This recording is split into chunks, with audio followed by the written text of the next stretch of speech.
Congress party ఇచ్చిన హామీలను నెరవేర్చాలా చూడాలని కోరుతూ గాంధీ విగ్రహానికి వినతి పత్రం అందజేశారు మల్కాజ్గిరి ఎమ్మెల్యే మర్రి రాజశేఖర్ రెడ్డి. ఇవాళ మహాత్మా గాంధీ వర్ధంతి సందర్భంగా అల్వాల్ సర్కిల్ పరిధిలోని మచ్చబుల్లారంలో గాంధీ విగ్రహానికి పూలమాల వేసి ఘనంగా నివాళులర్పించారు.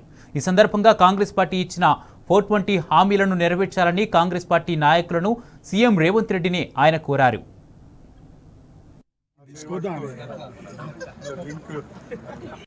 ఇక్కడ ఆయనకు నివాళులు అర్పించి ఏదైతే కాంగ్రెస్ హామీలు ఇచ్చిందో ముఖ్యంగా అందులో ఇవాళ ఇంద్రమ్మ ఇండ్లు ఇస్తా అని సుమారు మల్కాజ్గిరి నియోజకవర్గం నుంచి ఒక 75,000 మంది అప్లికేషన్లు ఇవ్వడం జరిగింది.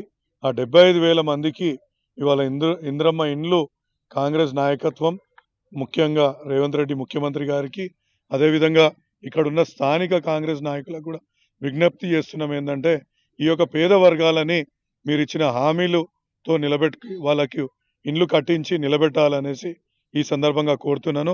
అదేవిధంగా పేదలకు రేషన్ కార్డులు ఇస్తా అనేదైతే చెప్పినరో సుమారు ఇవాళ 5,000 మటుకు మన దగ్గర రేషన్ కార్డులు అప్లికేషన్లు ఇవ్వడం జరిగింది. అది ప్రాసెస్ చేసిన తర్వాత ఇంకా ఒరిజినల్గా అప్లై చేసిన వాళ్ళు చాలా మంది ఉన్నారు.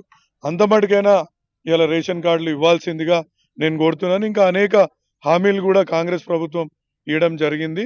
దాన్ని త్వరగా పూర్తి చేసి పేద ప్రజలను ఆదుకోవాలని గాంధీ గారి సాక్షిగా ఆయన వాళ్లకు హితబోధ చేసి వాళ్ళని పేదల పక్షాన నిలబడేటట్టు చేయాల్సిందిగా ఈ సందర్భంగా కోరుతున్నాను.